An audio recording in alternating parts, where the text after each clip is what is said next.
Hello दोस्तों, good morning. मैं रोहित मिश्रा आपके अपने यूट्यूब चैनल महाकाश टी पर स्वागत करता हूं। उम्मीद है आप सारे लोग बहुत अच्छे होंगे और अच्छे से पढ़ाई कर रहे होंगे, लेकिन उसका कोई मतलब नहीं है। जो अच्छे से पढ़ाई कर रहे हो ना, इसका कोई मतलब नहीं। सरकार कहती है, सरकार ही कह रही ना, सरकार ही कहती है कि मत पढ़ो, हम कुछ नहीं कराने वाले। सरकार खुद ही कहती है। सरकार, ये जो सरकार शब्द है ना, बहुत बुरा शब्द है। कभी कभी सुनने में बहुत ज़्यादा गुस्सा आ जाती है, ठीक है, कि आपको डिमोटिवेट सरकार ही करती है। आप नहीं कहते हो, सरकार नहीं कहती कि आप गलत काम करो। मतलब अपन लोग अच्छे काम करना चाहते हैं, लेकिन सरकार कहती है आप लोग नहीं बेटा, अच्छे काम ना करो, हम सपोर्ट ना करने वाले, आप गलत काम करो, आप खुद ही गलत वे में चले जाओ, डायरेक्शन में। ठीक है, अभी यूपीएसआई का लोगों का सब कुछ हो गया, पता चला। डीवीपीएसटी हो गया, रनिंग हो गई उनका फिजिकल हो गया, सब कुछ हो गया। जब बाद में पता चला कि हाँ इसमें स्कैम हुआ है, बाद में पता चला इसमें स्कैम हुआ है। ठीक है, कि बड़े बड़े लोग, बड़े बड़े अधिकारी जो सेंटर्स पर जो सेंटर्स जहाँ पर लगे थे, वहाँ के अधिकारी जो मिले थे, पता चला उनकी स्क्रीन शेयर हो गई, उनकी स्क्रीनिंग वो 1 घंटे में क्वेश्चन कर पाए हैं 5, 1 घंटे क्वेश्चन कर पाए 5, और बाद में 3 मिनट में क्वेश्चन उनके सॉल्व हो गए 100, 3 मिनट में क्वेश्चन सॉल्व हो गए 100। तो क्या मतलब इस बात का यार? पढ़ाई करूँ या बंद कर दूँ, ये बताओ? पढ़ाई की जाए या बंद कर दिया? पढ़ना पढ़ाना मन ही नहीं लगता, फिर क्या मन लगेगा, ये बताओ? बिल्कुल नहीं लगेगा यार। सरकार ही ऐसा कोई पेपर बता दो जो अच्छे से हो जाता है। ऐसा कोई पेपर बताओ, ऐसा कोई पेपर बता दो भाई, या तो खुला खुला बता दो कि हाँ हम नॉर्मली आपको नहीं देने वाले। जैसे कि विवेक सर बेचारे दौड़ के आए, ठीक है, अपने यहाँ से, यहाँ लखनऊ आए, ईडन पार्क में आए, ठीक है, लखनऊ वाले में, तो इको गार्डन में। तो वहाँ काफ़ी उन्होंने बातचीत की लोगों से। शुभांशु सर हमारे फेवरेट सर जी, हमारे शुभांशु सर जी, ठीक है, शुभांशु गुरु जी, ठीक है, जीएस के ज्ञाता, ठीक है, मतलब ये भी टाइम दिए। विवेक सर, इतने बड़े बड़े लोग आके, आप बताओ क्या मुझे इन लोगों से कहना पड़ेगा कि सर जी मुझे नौकरी दिलवाओ? इनका दायित्व, इनका कर्तव्य क्या नौकरी दिलवाना? ये सरकार नहीं चला रहे हैं। अगर इनको आप एक दिन के लिए बना दें कुछ ना, तो ये बहुत कुछ अच्छा कर जाएंगे। कुछ नहीं आता आपको सरकार चलाने के, आपको पता नहीं क्या मतलब है यार। कैसे, क्या अभी तक आपको सरकार चलाना नहीं आ पाया क्या? ये बताओ, कैसे सरकार चलेगी? ये कुछ नहीं आ पाया क्या? अरे रिटायरमेंट दे दो, मतलब कह दो नहीं मेरे बस की है, इस्तीफ़ा दे दो यार, नहीं चला पाऊँगा, नहीं मुझे पता, खाली मुझे अपने पॉलिटिकल मुद्दे ही देखना है, वही मंदिर, वही मस्जिद, वही मुसलमान, वही हिंदू, इसी पर बस फाइट लेके चलना है और इलेक्शन जीत लेना है। अरे ऐसा कुछ तो बता दो ना कि मुझे 10 लाख चाहिए, मुझे 10 लाख चाहिए, मुझे 20 लाख चाहिए, ये जॉब चाहिए तो इससे इतना दे दो, और ये जॉब चाहिए तो इतना दे दो। तो यार वो क्यों पढ़ाई में नर्सरी KG 1, 2, 5, 10 तक की कोचिंग करता है, अच्छे से पढ़ता है, दिमाग बढ़ाता है, दिमाग अच्छी से टॉनिक्स पीता है, हर चीज़ करता है, रातें अपनी पूरा बर्बाद करता है, चश्मा टेस्ट करवाता है, आंखें बर्बाद करता है, क्या करता है यार? क्यों करता है ये बताओ? कि हाँ एक सरकार है जो अच्छे से पेपर करवाएगी और हमको सिलेक्शन अच्छे से दिलवाएगी, इसलिए ना हर एक पेपर में स्कैम चलता है। हाँ मानता हूँ कुछ का सिलेक्शन होता है। किसका सिलेक्शन होता है पता है? किसका सिलेक्शन होता है? जो टॉपर होते हैं, जो टॉपर बिल्कुल निकल जाते हैं, उन 8-10 का जो है उनका लीगली सिलेक्शन हो जाता है। भाई इनका सिलेक्शन नहीं दोगे ना तो ऐसी की तैसी नहीं हो जाएगी सरकार की ऐसी की तैसी भी तो हो जाएगी ना, अगर इनका सिलेक्शन नहीं दोगे आप तो इनको तो देना पड़ेगा। लेकिन वही जो बिल्कुल जैसे ये मेरिट लिस्ट होती है, जो यहाँ पर होते हैं, इनका कुछ नहीं होता, ये नीचे चले जाते हैं। और जो लास्ट में होता है ना, और इससे रुपए लिए जाते हैं 10 लाख और इसका सिलेक्शन दिया जाता है। वही मतलब सॉल्विंग दी जाती है। अब वो चेक कर रहे हैं कि हाँ अब जब सर लोगों ने इतना ज़्यादा हंगामा किया, बवाला किया ना, तब जांच हो रही है कि हाँ स्कैम हुआ है, इनको पकड़ते हैं, उनको पकड़ते हैं, ये करते हैं, वो करते हैं, तब जाके इनकी जांच होगी। क्या मतलब है यार? मन ही नहीं लगता पढ़ने में। फिर अब 10+ अब CHSL का पेपर लगा है, इसमें भी तो इसकी शेयर स्क्रीन हो जाएगी, बस हो जाएंगे सॉल्व। क्या करना? हमारे ऐसे दोस्त हैं, मैं बता दूं उनका क्यों नहीं हो रहा है। हमारे ऐसे दोस्त, उस मामले में मैं कुछ नहीं हूँ, जो मेरे दोस्त हैं, मित्र हैं, क्या नहीं उनका अच्छा, ये बताओ? उनका मैथ नहीं अच्छा, इंग्लिश नहीं अच्छा, रीजनिंग नहीं अच्छा, हिंदी नहीं अच्छा, क्या नहीं अच्छा? सब नाम ले लेता हूँ मैं। ऋतुराज सिंह है मेरा दोस्त है, ऋतुराज सिंह, ठीक है, बहुत अच्छा है, हर सब कुछ आता है। उसका सिलेक्शन क्यों रुक रहा है? ये घूस वो नहीं दे पा रहा है ना, तभी सिलेक्शन रुक रहा है उसका। वरना क्या सिलेक्शन उसका रुके? नहीं रुके ना। इस सरकार, बस सरकार को देख कर कि अरे आप इस्तीफा दे दो, सबसे बढ़िया इस्तीफा दे दो। ये लो मानंद सर कुछ बात करना चाहते हैं आपसे, समझो। मूड तो बहुत ज़्यादा खराब हो चुका है थोड़ा। नमस्कार दोस्तों, जय महाकाल। दोस्तों इसमें यूपीएसआई में इतनी धांधली हुई है कि सेंटर का सेंटर पूरा, जैसे कि स्क्रीन हैक करके एक जगह से दूसरे जगह पे एग्जाम पे बंदा बैठा है और उसका पेपर 3 मिनट में, आप समझ सकते हो 3 मिनट में 100 क्वेश्चन एक बंदे ने किया, पकड़ा गया है अभी स्कैम में। और ऐसे कम से कम सुनने में आ रहा है 10 से 15 हज़ार स्टूडेंट है जिन्होंने कम से कम 15-15, 20-20 लाख रुपए दे के पेपर करवाया है।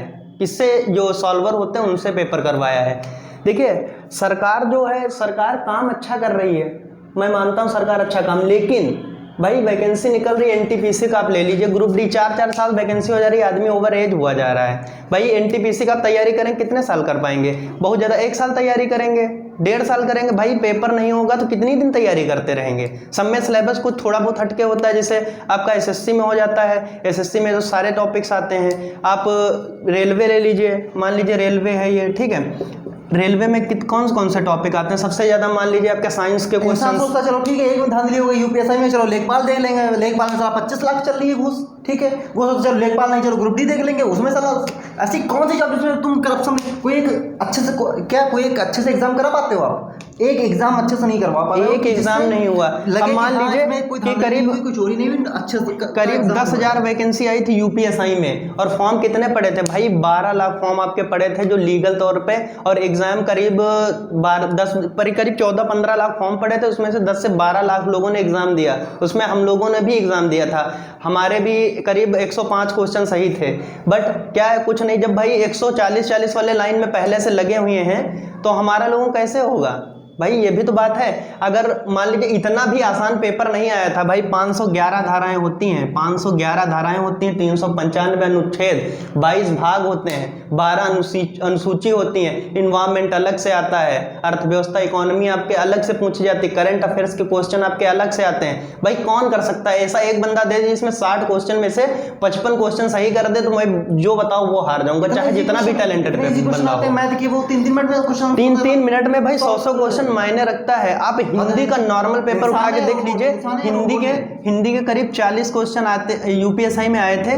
40 में से कितना भी पढ़ने में बंदा, हिंदी कितनी भी अच्छी हो, आप 40 में 40 एग्जैक्ट सही नहीं कर सकते, चाहे जितना भी टैलेंटेड हो। हिंदी की मैं बात कर रहा हूँ केवल, और मैथ की तो बात ही छोड़ दीजिए। मैथ में लेवल हम खुद एग्जाम देकर आए थे, हमारा सिलेक्शन केवल मैथ की वजह से रुका था। उसमें कैलकुलेशन ऐसी आई थी कि नॉर्मल बंदा कर ही नहीं पाता। जैसे कि एक आपको एग्जांपल देता हूं, जैसे कि एक बंदा 1728 दिन में काम करता है, एक बंदा 1910 दिनों में काम करता है। इसका आप, और इसमें कुछ नहीं, अब एलसीएम ऐसे ही क्वेश्चन आए थे, मैं जैसे बता रहा हूँ। ये क्वेश्चन आधा मिनट में हो पाएगा? देखो अब ऐसे होता क्या, इसमें क्वेश्चन आया, हमने टाइम वेस्ट किया, इसमें पूछा कुछ नहीं गया था। भाई दोनों मिलकर कार्य कितने दिन में खत्म करेंगे? भाई इफिशियंसी आप नहीं निकाल पाएंगे इसकी, क्योंकि टाइम लग जाएगा। भाई 3 मिनट आप एलसीएम निकालने में लगा देंगे, नॉर्मल तो आता नहीं है भाई। 12 और 15 का एलसीएम निकालना है तो आपने फटाका निकाल दिया। मान लिया पूछ लिया 2 और 4 का एलसीएम निकालना है, तो क्या भाई 4 इसका एलसीएम है? ये क्वेश्चन थोड़ी ना आए थे एग्जाम में। एग्जाम में ये लॉन्ग क्वेश्चन आए थे, मतलब कैलकुलेशन इतनी टफ थी कि नॉर्मल बंदा 2 से 3 मिनट तो कैलकुलेशन में ही लगा देता। तो हम कैसे मान ले भाई, किसी बंदे के 155 क्वेश्चन सही हैं, किसी के 140 क्वेश्चन सही हैं। भाई एसआई एग्जाम इतना धांधली तो किसी एग्जाम में हुई नहीं होगी। होती थी पहले, सरकारें क्या बहुत अच्छा काम करती थी? नहीं करती थी, लेकिन तब उजागर नहीं हो पाता था, कोई जान ही नहीं पाता था भाई। अब तो सरकार देखा जाए तब भी इतना कंट्रोल में है, हर चीज कंट्रोल में, सस्पेंड भी कर रहे हैं, हर चीज कर रहे हैं, लेकिन धांधली नहीं रुक गए भाई। अधिकारी तो वहीं पुराने हैं, कोई बदला तो है नहीं, सरकारी तो चेंज हुई है। आपको इतना करना है, देखो सरकार बहुत अच्छी, मुझे पता है बीजेपी सरकार बहुत अच्छी है, ठीक है। अगर कुछ अच्छा करेगी तो बीजेपी ही करेगी, कोई सरकार नहीं करने वाली। बस इतना करो, जो सेंटर में धांधली हुई वो पूरे सेंटर क्लोज सील कर दीजिए, अरे भैया सस्पेंड कर दो। मुझे पता है नेता मंत्री का अगर आप कुछ नहीं कर सकते, मुझे पता है आप करप्टेड हैं, आप पूरे श्योर भ्रष्ट हैं, मुझे पता है, ठीक है। 1-2 खाली उसमें नेता मंत्री से अपने नरेंद्र मोदी, ठीक है, अपने जो प्रधानमंत्री हैं वो अच्छे हैं। अब 1-2 से अच्छे होने से कुछ नहीं होना। अपने सीएम जैसे हैं योगी आदित्यनाथ, अकेले क्या कर लेगा बंदा, क्या करेगा अकेले? और जब सब अच्छे होंगे तभी हो पाएगा ना। अरे आप जो जैसे डिस्ट्रिक्ट के जो डीएम होते हैं, जब मार्कर देना, जो डीएम होते हैं, ठीक है, ये तो कुछ कर सकते हैं। अरे सर आपसे निवेदन है, जिस जिले में धांधली हुई है कम से कम ध्यान दो। आपको तो पूरी पावर रहती है, आपको सत्ता में सील कर सकते हैं सेंटर। आप इतनी मेहनत करके क्यों पढ़े हैं ये बताओ। हर स्टेट के मैं डीएम से रिक्वेस्ट करता हूँ कि कम से कम आप इस पर अगर कार्रवाई कर देंगे ना तो अच्छे लोग सुधर जाएंगे। अगर खाली एक स्टेट में, केवल एक स्टेट में कार्रवाई हो जाए ना, एक सेंटर पर, सारे के सारे सेंटर सही हो जाएंगे। अगर एक सेंटर सीज कर दो ना तो काम हो जाए। लेकिन भाई क्यों करेंगे आप, क्यों करेंगे आप? क्योंकि आपके पास तो इतना पैसा होगा, आप भाई IAS हैं तो आपके पास तो इतना पैसा होगा कि आपके लड़के बैठे बैठे खाएंगे और लड़कों को भी फ्री में जॉब दिला दोगे आप। तो ये जो गुस्सा हमारी निकल रही है ना, तो इस पर थोड़ा ध्यान दो आप लोग, और जो पेपर है कम से कम अच्छे से हो पाए। अब सेंटर ही बिक जाएंगे तो क्या होगा बताओ। और नॉर्मल से सरकार की पॉलिसी गलत है। जैसे कि आपका SSC का कैलेंडर आता है, SSC का कैलेंडर हर साल आता है ना, तो रेलवे का कैलेंडर क्यों नहीं आ रहा है भाई? रेलवे अब NTPC 4 साल पहले आपका एग्जाम का नोटिफिकेशन आता है, 1 महीने आपका फॉर्म फिल करने में लगता है। वही NTPC ग्रुप डी साथ में आया था एक तरीके से, उसी समय फॉर्म फिल हुए थे। 4-5 साल हो गया है, 4-5 साल में हम तो NTPC का पेपर ही छोड़ दिए थे। किस लिए छोड़ दिए भाई? 4 साल से पेपर हो ही नहीं पा रहा था और दूर सेंटर का लगा छोड़ दिया। अभी देखो उसमें भी धांधली चल रही है NTPC में। अब ग्रुप डी का नंबर है, अभी देखना ग्रुप डी मैं पहले लिख के दे रहा हूँ, देखना पेपर होने दो। अभी पेपर जुलाई में कह रहे हैं, जुलाई में, लेकिन कब होगा कोई पता जाता नहीं। और कब फॉर्म पड़ा था कैलकुलेट कर सकते हो। आज से मान लीजिए आज से बूढ़ा हो जाएगा इंसान, बूढ़ा हो जाएगा, पता चला बहुत लड़के बेचारे मर गए होंगे, बहुत लड़के वेट करके सुसाइड कर लेते हैं बेचारे। भाई जो मेहनत कर रहा है, अपने माँ बाप का पैसा खर्च कर रहा है, बाहर रह रहा है। अब मान लीजिए गांव में इतनी बढ़िया फैसिलिटी नहीं मिलती, 5-5, 6-6 हजार रुपए में गुजारा कर रहे हैं बेचारे, कैसे रह रहे हैं? तुम कहते हो पढ़ने वाले कैसे नहीं है यार? बुला के लेके आओ, जो टॉप करते हैं उनको लेके आओ, और जो नॉर्मल पेपर देते हैं, जो कट ऑफ से तुम बाहर कर देते हो जिनको, उनको बिठा लो, समझ जाओगे पढ़ने वाले हैं या नहीं है। हमारे एक से एक ब्रिलियंट दोस्त हैं, उनका सिलेक्शन नहीं हो रहा, बेचारे ओवर एज होने वाले हैं। क्यों होने वाले हैं? आपकी गलत पॉलिसी की वजह से। ये कोई ध्यान देख रेख नहीं करते आप। अब यही एग्जाम का है, 10,000 वैकेंसी आई, 5,000 वैकेंसी तो ये 5 से 6,000 वैकेंसी तो यही घूस वाले ले जाते हैं, हर साल ले जाते हैं, हर पेपर में ले जाते हैं। अब मान लीजिए लेखपाल का वैकेंसी क्या जानते हैं आप आसानी से हो जाएगा? कभी नहीं हो सकता। इसमें भी देखना धांधली होगी। मतलब धांधली, इतना भ्रष्टाचार तो किसी देश में होगा नहीं। आप लोग और क्या कर सकता है भाई? ज़्यादा वीडियो को शेयर करो और सपोर्ट करो, ठीक है। और ऐसा नहीं है, सरकार किसी की बंदी नहीं होती, ठीक है। जो सरकार होती है बंदी, जो गवर्नमेंट होती है बंदी नहीं होती, ठीक है। कोई मतलब कुछ दिन रुक जाइए, अगर लेखपाल की वैकेंसी ऐसा सब होता है ना तो फिर सड़कों पे उतरने का इंतजाम कर लीजिए। जुड़िए, 2-3 हजार लोग जुड़िए, इतना अनशन करेंगे, सीधे योगी के पास चलिए या मोदी के पास चलिए, सीधा इतना हाईलाइट कर दीजिए ना इस मैटर को, तो कम से कम मीडिया भर में फैले। तो मीडिया बस क्या करती है, आजकल की मीडिया का काम क्या है? ये ज्ञानवापी मस्जिद वाला एक मैटर चल रहा है, ये सब चल रहा है। भाई हिंदू मुस्लिम ना देखो, केवल वो खाना नहीं दे सकता है, जो भूखा इंसान है रोड पे रह रहा है उसको कुछ नहीं मिल सकता है। इससे क्या हो सकता है भाई? सरकार बननी है, उसकी बन जाएगी, उसका कोई टेंशन नहीं है, किसी को वोट दीजिए, उससे कोई प्रॉब्लम नहीं है। लेकिन कम से कम निष्पक्ष तरीके से कम वैकेंसी आ रही है। बेरोजगारी देख लीजिए, अगर बेरोजगारी आपकी बढ़ रही है तो उसका मतलब समझते हैं इकोनॉमी आपकी डाउन हो जाएगी। इकोनॉमी डाउन होगी तो उसके बाद में आपको दिक्कत हो जाएगी, फिर आप वैकेंसी कहाँ से दे पाएंगे? अब सब वही प्रॉब्लम्स है। विवेक सर, सुभांशु सर, ये पढ़ा सकते हैं, हम लोगों को पढ़ा सकते हैं, ठीक है। गौरव सर, ये सारे जितने लोग हैं, चलो ठीक, गौरव सर तो कुछ नहीं बोल रहे हैं, वो अलग की बात है, लोग पॉपुलर है तो वो क्यों बोलेंगे, कोई मतलब नहीं। विवेक सर, सुभांशु सर से ये जो बोल रहे हैं, ठीक है, तो ये हमको जॉब नहीं देंगे, ये पढ़ा ही सकते हैं अच्छे से।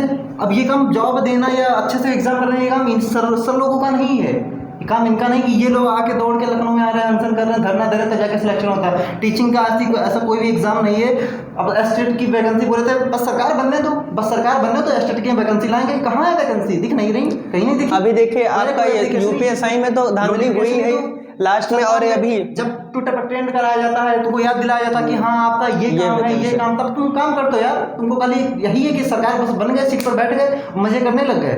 ये कोई काम, ये ऐसा नहीं है, ऐसा सरकार नहीं चलती है। इस्तीफा दे दो आप, अगर नहीं चला तो इस्तीफा दे दो। आम आदमी पार्टी से चलाएगी अगर बीजेपी नहीं संभाल पा रही है। मूड ही खराब हो। बिहार में देखिए BPSC का अभी एग्जाम हुआ है, इतना लीक हुआ, मतलब एक क्लास में पेपर हो रहा है, 3 घंटे से पहले स्टूडेंट कम से कम 3 क्लासों में बैठे एग्जाम पेपर सॉल्व कर रहे हैं। एक बंदे ने वीडियो बना के पूरा वायरल किया, वो एग्जाम कैंसिल हो गया। पता नहीं क्या नीतीश कुमार करते हैं। नीतीश कुमार का तो समझिए बिहार भाई क्यों पीछे है, इसी रीजन से। सस्टेनेबल डेवलपमेंट उठा के देख लीजिए, इसमें क्या सबसे पिछड़े में केरल क्यों भाई सक्सेस है? केरल में हमने नहीं सुना कोई पेपर आउट हो रहा है, अभी तक हमने शायद नहीं सुना है। केरल के इतने एग्जाम हो गए हैं स्टेट के। बिहार में क्या है? बिहार में सबसे ज्यादा गरीबी, सबसे गरीब क्यों भाई राज्य है? क्या रीजन है इसका? रीजन तो यही है। और ऐसा नहीं पढ़ने में बिहार के सबसे IAS निकलते हैं, ज्यादा IAS निकलते हैं, टॉपर निकलते हैं। और बिहार बस पिछड़ा क्यों है? बस यही रीजन, भ्रष्टाचार, सरकार की भ्रष्टाचारी गलत पॉलिसी, ध्यान न देना, इसमें पीछे है। मतलब बिहार तो सबसे आगे, केरल को भी पार कर दे, ठीक है। तो सपोर्ट करो यार। और ट्रेंड, अब ट्रेंड करने से क्या मिलता है? कुछ मिलता ही नहीं। जब ट्रेंड का तैयार चलाते तब काम होता है। कुछ नहीं यार, परेशान हो चुके हैं बस। पेपर कब तक इंसान पेपर देगा, कब तक वो पढ़ेगा ये बताओ? पूरी ज़िंदगी पढ़ते पढ़ते निकाल देगा क्या? फिर इंसान वही कहता है कि चलो प्राइवेट में कुछ कर लेते हैं, फिर वो 5,000 4,000 6,000 10,000 में पढ़ाने लग जाता है। एक जिसका सपना होता है कि ये बनूंगा, जाके पढ़ाई करूंगा, अच्छे पढ़ाई करते, उसका मन ही हट जाता है पढ़ाई से बिल्कुल, कि घंटा कुछ नहीं होने वाला। सरकार इतनी अच्छी है ना, सरकार की पॉलिसी इतनी अच्छी, भ्रष्टाचार इतना है। प्लीज़ ध्यान दो इस चीज़ पर। किसी को गब्बर इस बैग का जो अक्षय कुमार है वो ना बनना पड़े तो बेहतर होगा, बहुत अच्छा रहेगा, है ना? वरना अगर एक की हट गई ना तो बहुत कुछ हो जाएगा। तो प्लीज़ इस पर ध्यान दो, ठीक है? Thank you. जय हिंद। क्लास में पढ़ने पढ़ाने का कुछ मन ही नहीं होता। जितना हो सके वीडियो को शेयर कर देना। Thank you.